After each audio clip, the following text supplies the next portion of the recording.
हमने ध्यान दिया कि मेट्रो का विस्तार, ट्रांसपोर्ट के आधुनिक तौर तरीकों का इस्तेमाल शहर के लोगों की जरूरतों और वहां की प्रोफेशनल लाइफस्टाइल के हिसाब से ही होना चाहिए। यही वजह है कि अलग अलग शहरों में अलग अलग तरह ही अलग अलग प्रकार की मेट्रो रेल पर काम हो रहा है। मैं आपको कुछ उदाहरण देता हूं।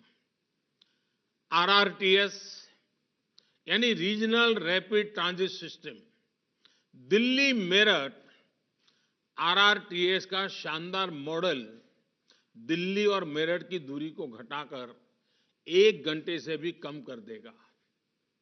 मेट्रो लाइट उन शहरों में जहां यात्री संख्या कम है, वहां मेट्रो लाइट वर्जन पर काम हो रहा है।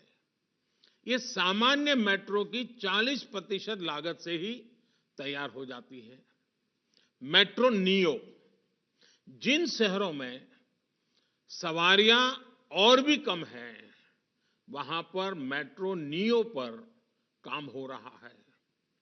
ये सामान्य मेट्रो की 25% लागत से ही तैयार हो जाती है। इसी तरह है वाटर मेट्रो।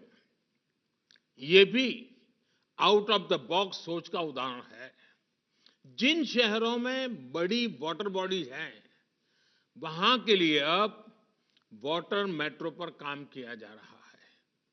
इससे शहरों को बेहतर कनेक्टिविटी के साथ ही उनके पास मौजूद द्वीपों के लोगों को लास्ट माइल कनेक्टिविटी का लाभ मिल सकेगा। कोच्चि में यह काम तेजी से चल रहा है।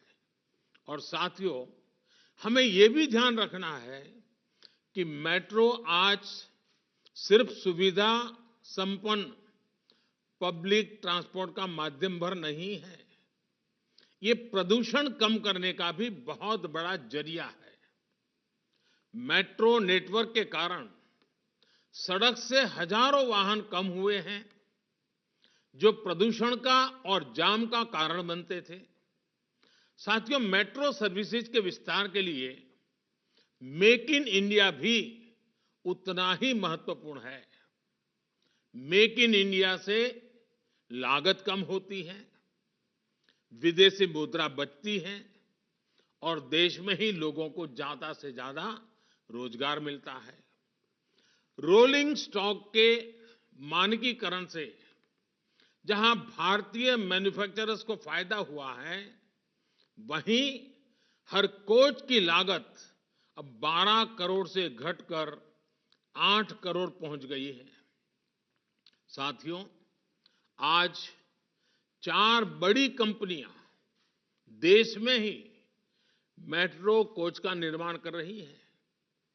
दर्जनों कंपनियां मेट्रो कंपोनेंट्स के निर्माण में जुटी हैं।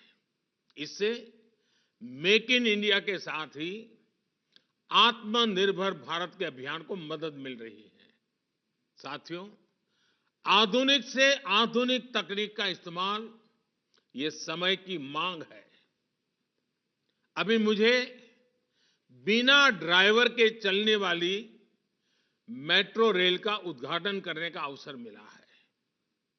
आज इस उपलब्धि के साथ ही हमारा देश दुनिया के उन चुनिंदा देशों में शामिल हो गया है जहां इस तरह की सुविधा है।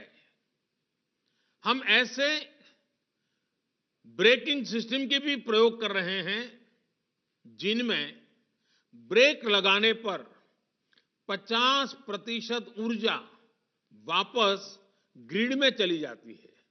आज मेट्रो रेल में 130 मेगावाट सोलर पावर का इस्तेमाल किया जा रहा है, जिसे बढ़कर 600 मेगावाट तक ले जाने का इरादा है।